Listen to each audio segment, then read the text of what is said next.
This is MIT Technology Review.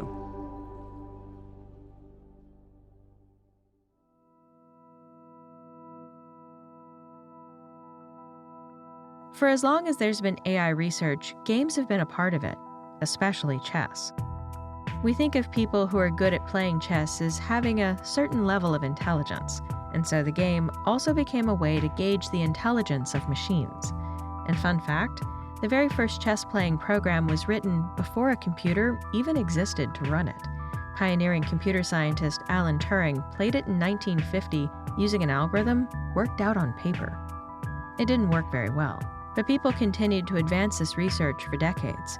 And then, in 1997, IBM's Deep Blue computer beat Garry Kasparov, the reigning world champion of chess. Are we missing something on the chessboard now that Kasparov sees? He does not look, he looks disgusted, in fact. He looks just, whoa! Deep Blue, Kasparov, after the move c4, has resigned. I'm Jennifer Strong, and this is I Was There When, an oral history project featuring the stories of breakthroughs and watershed moments in AI and computing, as told by those who witnessed them. This episode, we meet the man on the other side of that chessboard, Garry Kasparov. It was inevitable that something described on the cover of Newsweek as the brain's last stand, and in books as big as the moon landing, would involve a lot of mythology. I admit that I was caught up in a lot of this hype myself. It took years of reflection and examination to sort out my impressions then and the truth. I wrote about this painful process in my 2017 book Deep Thinking, When Machine Intelligence Ends and Human Creativity Begins. It's easy for a chess machine, after all. They don't care if they win or lose. They don't even know they're playing chess. But as a human and world champion, I had many emotions sitting down across from a machine. Would it play like previous machines, or would it play like God? I was used to reading my opponent's body language. Not exactly helpful, sitting across from a computer engineer making moves he didn't understand for the machine he'd built. I was also used to preparing deeply for my opponents, based on their previous games and their tendencies. Against Deep Blue, this was also out the window, as they kept their training games secret. And of course, they could upgrade its strengths and change its chess personality with a few keystrokes. If only I could. It was hard to explain my experience, because I was really the first knowledge worker to have my job threatened by a machine. Most AI uncanny valley experiences before that were hoaxes or quite primitive. For example, human elevator operators being replaced by automatic push-button elevators was very alarming to people in the 1940s. In fact, the technology for automatic elevators had existed for decades, but people were afraid of them. Plus, the elevator operators had a strong union. Today, there are many easy comparisons. Sitting down across from Deep Blue was in one way entirely normal. I had been sitting at a chessboard since I was 6 years old, and technically little was different for me. And yet, it was entirely different. I felt like most people will feel the first time they get into a self-driving car or get a diagnosis from an AI doctor. These new marvels are far beyond my chess nemesis, of course.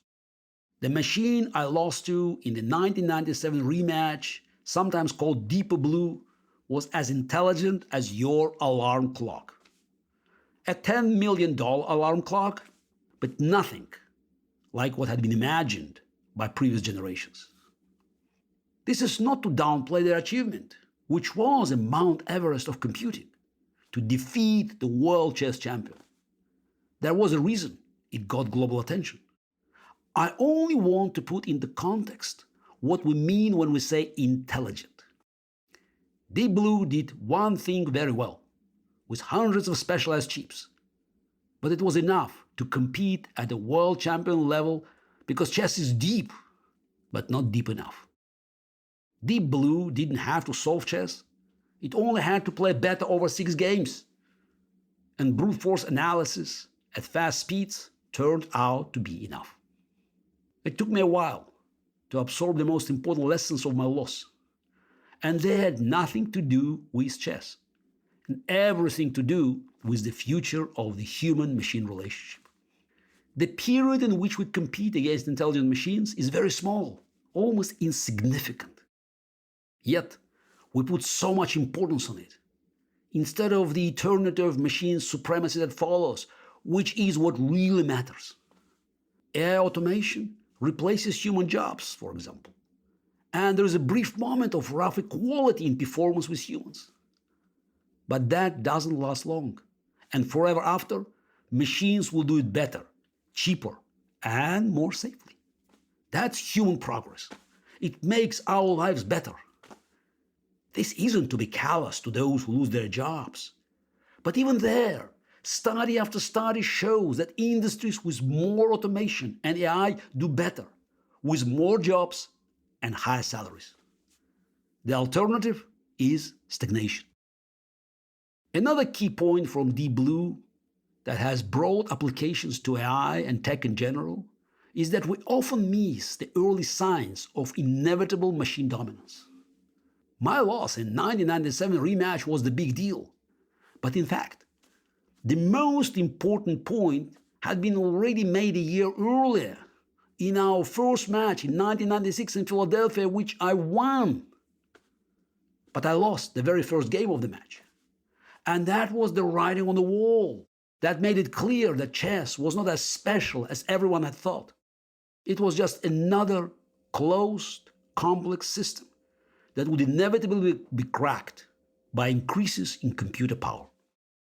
That's when that little competition window started to close. Now, it's funny to think about competing with chess machines. They are our tools, not our competition. We also get better cancer screening, safer roads, greater productivity and security. We don't have to work at many boring and dangerous jobs anymore. When that happens, we are free to become more creative, more strategic in our activities. We can direct the robots, the algorithms, etc. Technology doing our work is the whole history of human progress. This is why I prefer to call AI augmented intelligence, not artificial. It's a tool and makes us smarter the way a telescope augments our vision. What matters is how we focus it. This isn't just a matter of economics. Global security also depends on it, as leading AI tech in the hands of dictatorships is a serious threat. I helped design the first PC database software that made all my handwritten notebooks and other advantages obsolete. I used and helped promote the chess programs that would overtake me and everyone else. I saw them as necessary tools that would make me better, not as threats. In 1998, I invented what I called advanced chess, in which humans played together with a machine partner, a true model for many kinds of collaborative AI integration today. And humans still play chess against each other all over the world, more than ever, even though the phone in everyone's pocket now is stronger than Deep Blue. Are we using these powerful tools in a responsible way? The Wild West is romantic in cowboy movies. But progress means having laws and healthy society where we feel secure to take advantage of the technological marvels we have created. When I give lectures on AI, many expect me to be angry or a technophobe because of my loss to a machine 25 years ago. And I admit it, I am a sore loser. But really, it was a fascinating experiment and experience.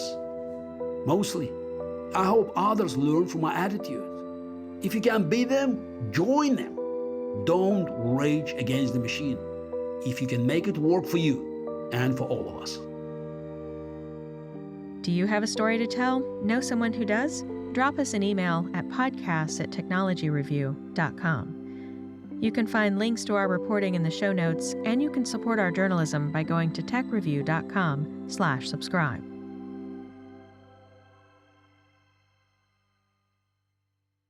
Tech Trends is an original podcast series that dives into topics like quantum computing, 5G, tech for social good, and design thinking. Our conversations touch on how tech can transform the way businesses deliver for their customers, clients, and communities. For more information, visit jpmorganchase.com/technology. This project was produced by me with Anthony Green and Emma Silikins. We're edited by Matt Honan, and our mix engineer is Garrett Lang. Thanks for listening. I'm Jennifer Strong.